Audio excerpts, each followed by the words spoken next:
Hello അസ്സലാമു അലൈക്കും. ഇതിപ്പോൾ കണ്ടില്ലേ, നല്ല നാരങ്ങ അച്ചാറാണ്. നിനക്കല്ലേ കാണാൻ തന്നെ നല്ല ഭംഗിയില്ലേ? ശരിക്കും നല്ല കുഴമ്പ് പോലെ കുറുകുറ നല്ല അരപ്പോട് കൂടി ചേർന്ന് ഈ നല്ലൊരു ടേസ്റ്റിലുള്ള ഈ ഒരു നാരങ്ങ അച്ചാർ എങ്ങനെ തയ്യാറാക്കുമെന്ന് നോക്കാം. ഞാൻ ആദ്യം ആവശ്യമുള്ള നാരങ്ങ എടുത്തിട്ട് കുറച്ച് പച്ചമുളകും കൂടെ ചേർത്ത് നന്നായിട്ട് ആവിയിൽ പുഴുങ്ങിയെടുത്തു. ആവിയിൽ വെച്ചെടുത്തതിന് ശേഷം കട്ട് ചെയ്ത് ഉപ്പും കൂടെ ചേർത്ത് കായപ്പൊടി ഇട്ട് ഒരു അരമണിക്കൂർ ഞാൻ മിക്സ് ചെയ്ത് വെച്ചിരുന്നു.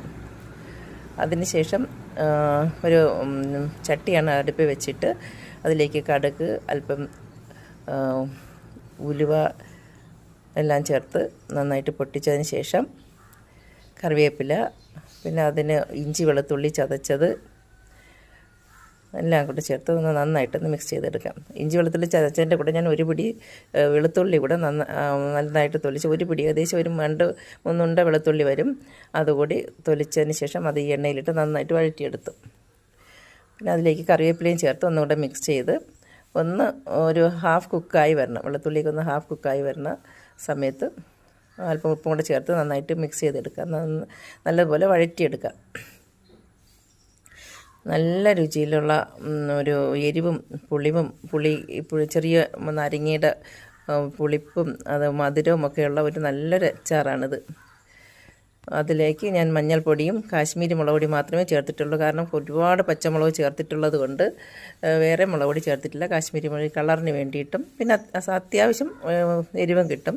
അത് നന്നായിട്ട് മുളകെല്ലാം റോസ്റ്റ് ചെയ്തെടുത്തതിന് ശേഷം അതിലേക്ക് കട്ട് ചെയ്ത് വെച്ചിരുന്ന നാരങ്ങയും പച്ചമുളകും എല്ലാം കൂടെ ചേർത്ത്, അതിൽ ഞാൻ ഉപ്പൊക്കെ ചേർത്താണ് വെച്ചിരുന്നത്. നാരങ്ങയിൽ ഉപ്പും കായപ്പൊടിയും എല്ലാം ചേർത്ത് കട്ട് ചെയ്ത് വെച്ചതാണ്.